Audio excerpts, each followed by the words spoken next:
तो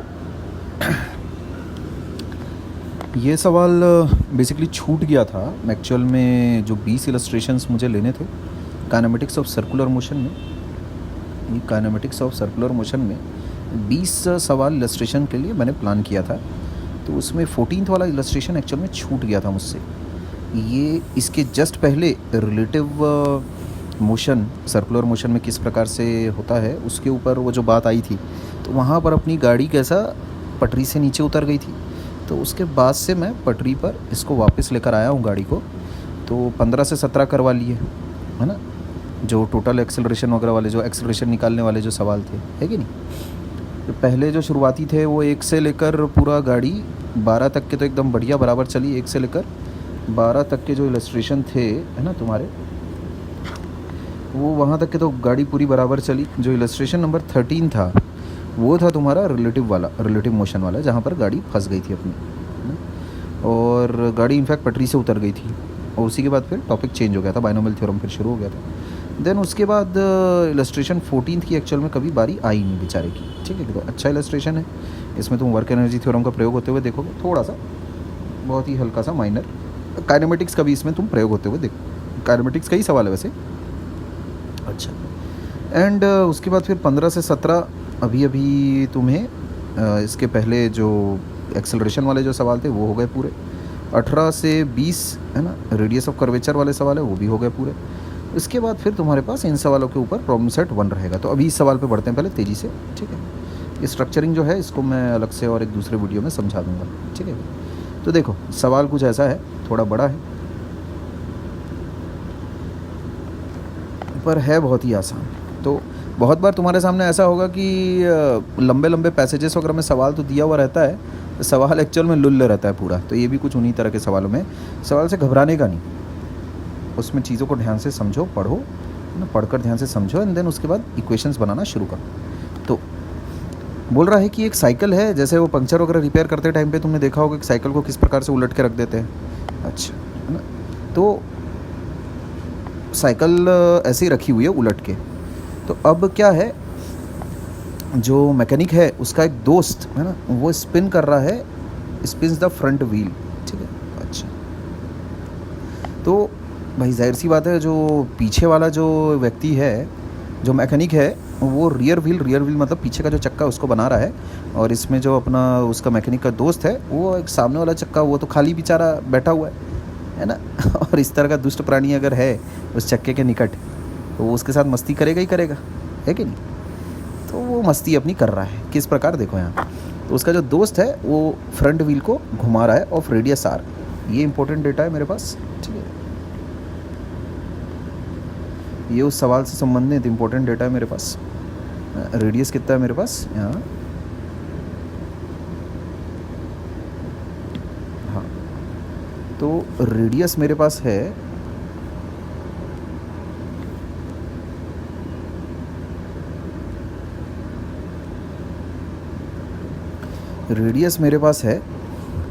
आर। ये मेरे पास डेटा है। ठीक है, ये तो पहले आर हो गया।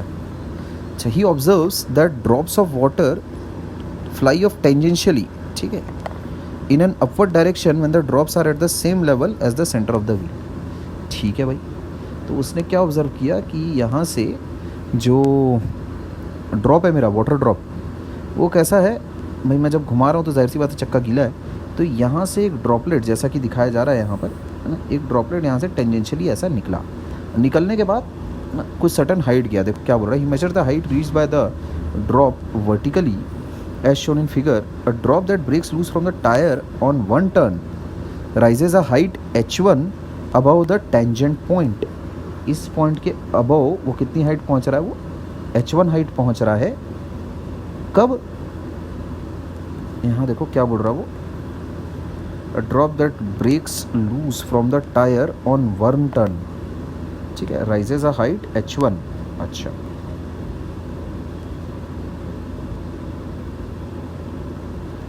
ठीक है, एक गोल चक्कर घूमने के बाद एक्चुअल में वो टायर कैसा, वो टायर से वो चीज़ अलग हो रही है। ठीक है, अच्छा, ओके, ठीक है। तो a drop that breaks loose, है ना, drop that breaks loose on the next turn rises a height h2, h2 is less than h1। ठीक है, अच्छा ओके। तो इसका मतलब जब अपन एक चक्कर और जब घूम गए, है ना, यानी एंगुलर डिस्प्लेसमेंट जब चक्के का कितने का हो गया, 2 पाई का जब और एक बार हो गया, तब उसके बाद जो तुम्हारे पास ड्रॉप है ना, वो जब उछला तो उसकी हाइट जो उछलने की थी वो कितनी थी, h2 थी। h2 अपने को दे रखा है it is less than h1। ठीक, अच्छा। तो the height to which the drops rise decreases because the angular speed of the wheel decreases. अच्छा ठीक है। फ्रॉम दिस इंफॉर्मेशन बोला जा रहा है कि इतनी इंफॉर्मेशन के साथ, है ना, इतनी इंफॉर्मेशन क्या हो रहा है,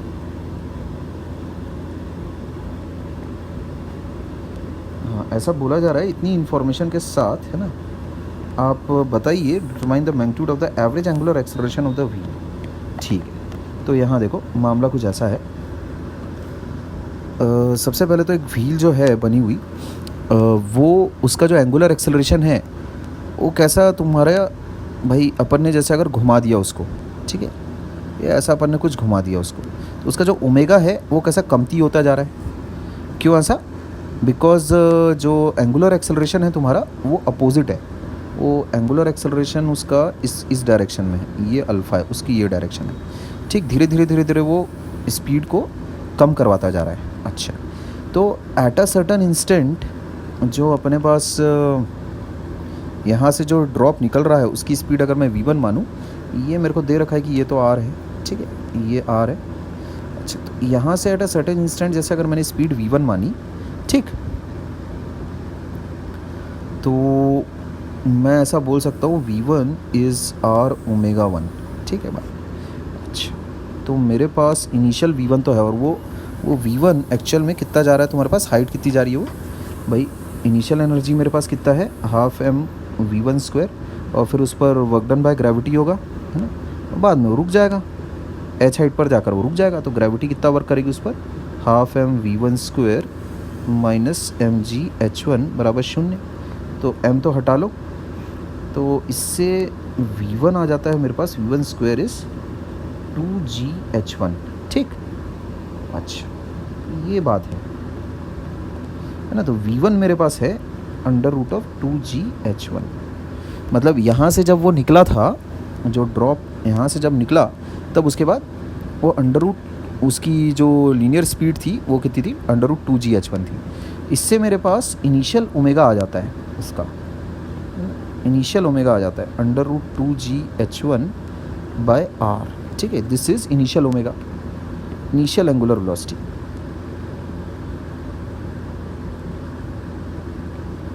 अब देखो उसने बहुत ही क्लियर कट भाषा में बोल रखा है कि जब थीटा कैसा, जब ये एक गोल चक्कर हो गया आफ्टर 1 रिवॉल्यूशन, उसके बाद की जो लीनियर स्पीड है वो कितनी आ जाएगी तुम्हारे पास आफ्टर 1 रिवॉल्यूशन।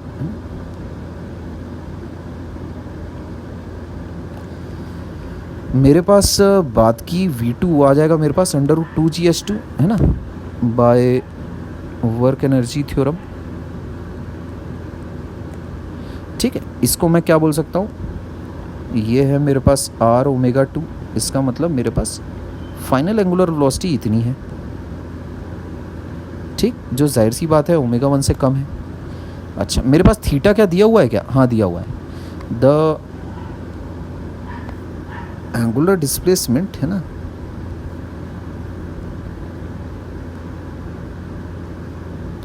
ठीक, the angular displacement of wheel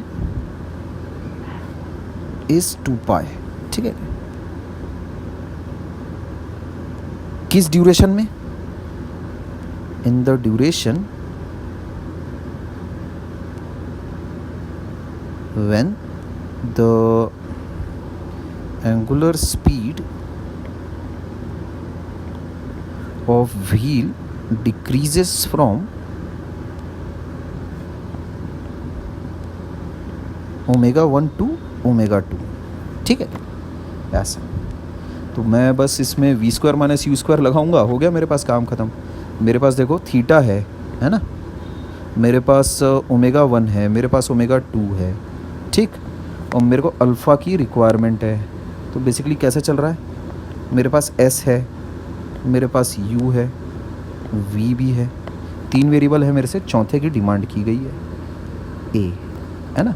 मैं उसको वो लीनियर के टर्म्स में लिख लेता हूँ, मेरे को अच्छा लगता है वैसा, ऐसा करना नहीं चाहिए ऐसा, है ना। कायदे से तुमको सर्कुलर वेरिएबल्स ही यूज़ करने चाहिए, लोगों को ऐसा लिखना अच्छा लगता है, क्योंकि यही तो मैं भाई यही चीज़ तो 9th वालों को भी सिखाता हूँ। ये u v s अगर तुमको दिया हुआ है और a निकालना है, बताओ कैसे निकालोगे, तो v square minus u square equal to 3 variable कहीं भी अगर तुमको दिए हुए रहे, टूट पड़ो सवाल पे, टूट पड़ो सवाल पे, समझ गए। लेकिन हाँ, सवाल को पढ़कर एक्चुअल में v से ओमेगा निकालने के लिए डेयरिंग चाहिए, समझ गए। h1 तुमको दिया था, h तुमको दिया था, उससे देखो मैंने v निकाला, उससे मैंने ओमेगा निकाला। ये 1 लाइन में इस सवाल का सॉल्यूशन है, ठीक है। दिस इज द कंसेप्ट, है ना, इन्वॉल्व इन दिस प्रॉब्लम, समझे। ये चीज़ मैंने की है। दो केसेस मेरे पास दिए हुए थे, तो ओमेगा 1 और ओमेगा 2 आ गए मेरे पास। एक बार v1 दिया हुआ था, एक बार h1 दिया हुआ था, एक बार h2 दिया हुआ था। तो h1 से v1 से ओमेगा 1, h2 से v2 से ओमेगा 2, ऐसा। This is the concept, this is the underlying concept. ये बात है पूरी की पूरी, ठीक है। अच्छा, एक मिनट। तो अब तो इसमें आगे तो अपने को बस सिंपल सी काइनेमेटिक्स की इक्वेशन लगानी है, एंड उसके बाद तो सारा गेम फिर क्लियर है फिर, ठीक है क्या। एक मिनट। तो यहाँ पर देखो v square minus u square equals to 2as। जैसे ही मैं ऐसा लगाऊंगा, मेरे पास 2as मैंने ऐसा लिख दिया, थीटा लिखना पड़ेगा यहाँ पर, तो एंगुलर एक्सेलरेशन मेरे पास आ जाएगा, है ना। अच्छा, तो यहाँ पर v स्क्वायर हो जाएगा मेरे पास ओमेगा 2 का स्क्वायर, कर लेते हैं अब तो ये सारा काम, 2gh2 बाय आर स्क्वायर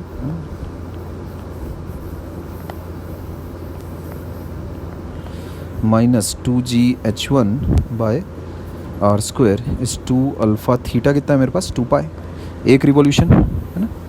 अच्छा, तो इससे क्या आ रहा है 2g upon R square h2 minus h1 equals to 4 alpha pi.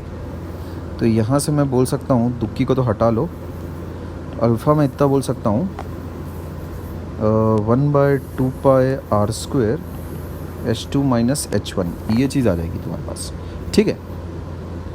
1/2 pi R square h2 minus h1, ठीक है। ये आता है मेरे पास आंसर, है ना। अच्छा, जी भी तो आएगा यहाँ पर, ठीक है। G upon 2 pi R square h2 minus h1, alpha is negative, ध्यान रखना, यही आंसर मेरे पास भी दिया हुआ है, अल्फ़ा इज़ नेगेटिव, है ना। Why? Because that wheel is decelerating, wheel is decelerating, ठीक है, जैसे कि मैंने तुमसे सवाल के शुरुआत में कहा, ठीक। अच्छा, तो ये चीज़ हो जाती है मेरे पास, ये अल्फ़ा आ जाता है, ठीक है। अच्छा, ये इलस्ट्रेशन यहाँ ख़त्म होता है, ठीक है। तो यहाँ जो मेजर कंसेप्ट था वो ये था, h अगर तुमको दिया हुआ है, h वाले डेटा से तुम्हारे पास v आ जाता है ना। भाई जाहिर सी बात है, वो कितनी हाइट तक गया, तो उसको कितनी हाइट से अपन ने उछाला, √2gh तो जाता है। तो बहुत बड़ा फंडामेंटल कांस्टेंट है कि अगर u हाइट से उछालोगे तो √u square by 2g height तक वो जाएगा, और अगर हाइट दी हुई है तो √2gh से तुमने फेंका था। ये बहुत ही इंपॉर्टेंट फंडामेंटल कांस्टेंट है, बहुत ही इंपॉर्टेंट, मतलब ये एज अ फॉर्मूला की तरह तुम इसको यूज़ कर सकते हो। u से अगर तुमने ऊपर फेंका है, नीचे एक्सेलरेशन मान लेते हैं a का है, तो वो कितनी हाइट तक जाता है, h मैक्स कितना है तुम्हारे पास, वो हो जाएगा u स्क्वायर बाय 2a, ठीक। अच्छा, ये हो गया h मैक्स। और अगर मान लेते हैं ऐसा बोला गया है कि h हाइट तक गया, यहाँ से फेंकने पर ये h हाइट तक अगर गया है, इसका मतलब कितनी हाइट से फेंका गया होगा, कितने स्पीड से फेंका गया होगा, √2gh। ये this is a very important constant, ये तो एज अ फॉर्मूला तुम इसको यूज़ करो बिंदास, treat it as a formula, है ना, यूज़ एज फॉर्मूला, ठीक है। ऐसे ये हम लोग काइनेमेटिक्स के सवालों को करने के दौरान बहुत बार फॉर्मूले की तरह यूज़ भी करते भी थे, ठीक है।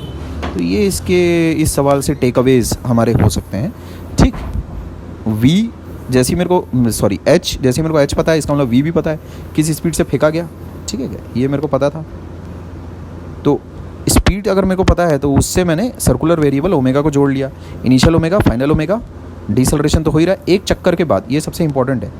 यहाँ देखो उसने क्या बोला है, नेक्स्ट टर्न है ना, a drop that breaks loose on the next turn, एक कंप्लीट टर्न है ना। इससे मेरे को पता चला भाई थीटा एंगुलर डिस्प्लेसमेंट इस दौरान जब ओमेगा 1 से कम होकर स्पीड ओमेगा 2 हो गई तो उस दौरान एंगुलर डिस्प्लेसमेंट कितना रहा, व्हील का 2 पाई रहा। ठीक, ये चीज़ मुझे इससे पता चली। ठीक है क्या, अच्छा। तो इस सवाल से काफ़ी सारी चीज़ें तुम सीखते हो, है ना। सर्कुलर वेरिएबल और लीनियर वेरिएबल दोनों अटैच्ड हैं by v equals to R omega. This is a circular variable omega, ये सर्कुलर वेरिएबल है, ये लीनियर वेरिएबल, दोनों अटैच्ड हैं। ठीक है, तो v equals to R omega से दोनों अटैच्ड है। तो बस बाकी सारी चीज़ें तो मेरे ख्याल में क्लियर है तुमको। ठीक है, ओके।